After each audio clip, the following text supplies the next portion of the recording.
Here's how I turn this clay into these Vileplumes. So to start, we're going to take some pink clay. This is blush. I'm using Super Sculpey 3. First I'm going to roll it into a ball, which we're then going to flatten to get the top of Vileplume's plume. I made it into a circle, and then I'm rolling it with an acrylic roller, which will flatten it out. We don't want it to be too flat, but just kind of thin, you know? Here I show the side of it so you can kind of see the thickness I'm going for. And I roll it a little bit to kind of fatten up the sides. And next I will show you, this is what it'll look like with the body. This is a little pre-rolled ball I have. You can kind of see how it looks in relation to the size of the body. From here I have a bit of a soft-tipped, kind of ridged pen thing, nib, that I can use to kind of indent some little ridges into the plume itself. I'm going to do 5 of these in total because that's how many Vileplume has. As you can see here, this is what it looks like up close. And the next step we're going to do is we're going to take an X-Acto knife and we're going to cut some notches into the sides between where those ridges meet the edge. When it's done, it'll have, another 5 notches. It'll look kind of like a sakura flower. I'm gonna butcher that word, but you can kind of see what the shape I'm going for here. It's, it starts off like a pentagon kind of shape, and it has these little indentations, but it'll end up looking like Vileplume's kind of, segmented plume. So here's it is up close again.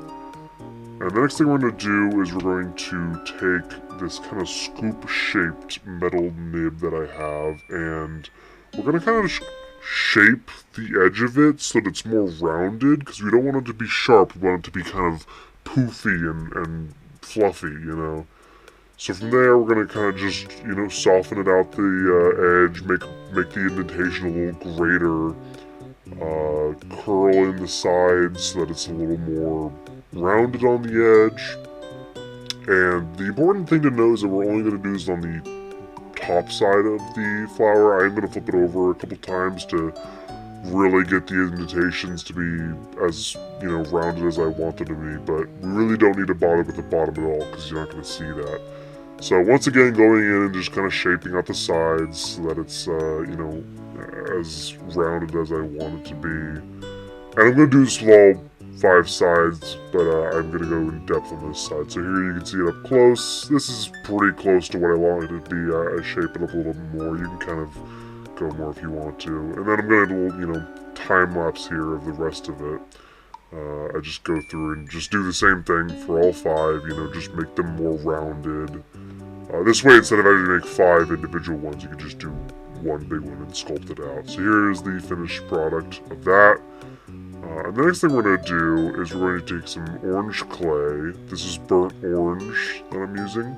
We're going to roll one into a ball, and this will be the kind of cap that sits on top of the plume. And this is a little smaller than I want it to be. I go back and make it a little bit larger later, but it's going to go right in the middle of the plume. You can see it's pretty small. We'll change that in a second. But the next thing you're going to do is take the rest of that orange clay, and you're going to kind of roll it into a tube and flatten the sides. And this will kind of create the, flat top rim of the plume to kind of give it the cap look that it's going for. And I kind of scoop it onto the sides a little bit, but then I also go on the inside and kind of press it down too. This is not a great angle, I know, but basically you're just trying to connect that ridge to the plume without getting too much orange clay on the plume itself.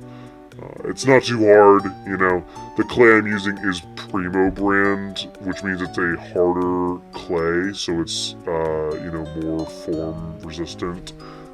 Which is pretty good for this scenario because it doesn't want to flatten or anything like that. And you kind of just work with it, just use the nib to your advantage, just press it in without making it look too orange where it's not supposed to be. But it's not a big deal because it is Vileplume, it is a poison type, it is kind of like a grody little guy, so he can be a little messy. It's not a big deal if you kind of mess up here and there. And not to mention, you won't even really notice at the end of the day. So here's the finished product. You can see it's got a bit of a cap going on. It's got raised edges and stuff like that. It's pretty great. I'm just going in and kind of cleaning up the sides a little bit here. Like I said, I was getting a little messy, but I just went in and cleaned it up. It's really not that big of a deal, but it does help to kind of just clean it up a little bit so that it doesn't look too messy. I mean, we are trying to make something nice here at the end of the day. So, yeah, there you can go. There you go see the finished product. And then from here, we're going to go back to the body again. And we're gonna, make some legs and arms. So what you're gonna do is roll up some balls. And this is a great camera angle that's super far away, but here's all 4 of them. You can see there's 2 that are a little larger and 2 that are a little smaller. The feet are bigger than the arms. So the idea here is that we're gonna make these little noodles, and we're going to flatten it against our surface here so that you can get these kind of flat edges on the bottom of the foot, because it is a foot. He has a sole of his foot, And then we'll kind of bend up the back of it to get his ankle leg area. I mean, he doesn't really have much of a leg, it just has a foot. So we'll make 2 of those, and once we have them, we're going to attach them to the body, and we're going to have them in like a seated position as shown earlier, so it doesn't really need to be like stable or anything like that. You just gotta connect them there, but we will strengthen the connection. It just doesn't need to support his body. So from here I'm going to use my pen nib again and just kind of connect these to the body some more.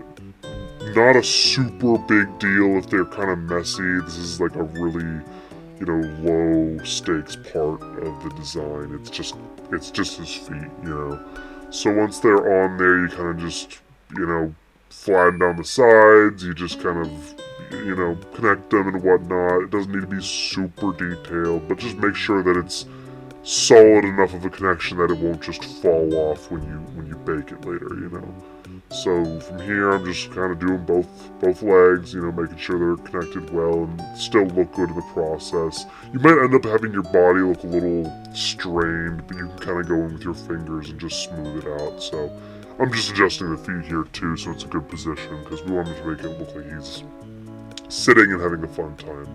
From here, we'll take the hands and the arms, both the same kind of thing, because he's got little nubs, so we're just going to roll them into these tiny little tubes, and there's 2 of them. And what we want to do is we want to have him have his arms back behind him, like he's kind of resting, so they're really small, but we'll just kind of place them on the body in a way that makes it look like that. So they'll kind of go on the back of him, and you'll want a little bit of a banana-shaped curve going on, so that way it looks like he's kind of leaning back into his arms, like there's weight on there, And this looks right as it is, but of course it's not really connected that well, so we will need to go in and smooth it out again to connect them to the body. I wish I could get away with not having to connect them, but we do have to worry about structural integrity sometimes. So, just connecting them, making sure that they're all connected to the body. And you can go more than this if you like. You can go less and just glue it on later if you want, really. It's whatever you want to do. But we have a pretty good body going here, so we're going to go and from here go back to the plume. And this is the fun part. We're going to get some white clay, just some standard white clay, and we're going to start making some little flowering bits on there. I'm not really sure what the exact, anatomy of Vileplume is like, but basically we're just going to take a little ball and attach it there. And here's another sped up version of it, but really quite simple. You get some oval ones, put them on the edges, and you get some circle ones, put them on the inside. You just go to town on this thing. The key is to be inconsistent. Make sure it doesn't look the same all around. From here, we're going to make the eyeballs of Vileplume. So just 2 tiny little pink balls, really simple stuff, you just kind of put those together and make sure they're the same size, very important fact. He's got kind of round eyes, so you don't even need to worry about making him like oval shaped or anything, but just make sure that they're the right size, and the same size at that is important. Here you just, very simple, you just put him on his body, you know. Don't squish him down too much, because you do want them to be kind of rounded, like a semicircle. That way it kind of feels like he has life to him. But you do want them to be attached, so do press them on there rather firmly.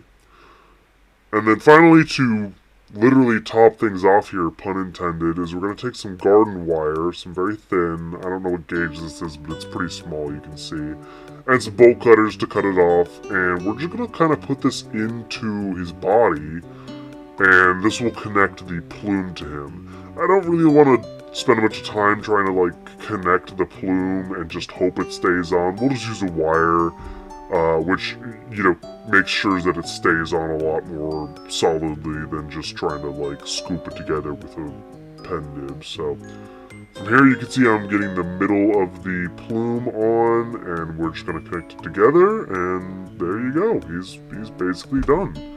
That's how you make a Vileplume out of clay. I know I didn't mention what color the blue is. It's kind of just a mixed color I had, but it's kind of a cerulean blue, dark blue. You can mix it and get it. It's pretty easy to make.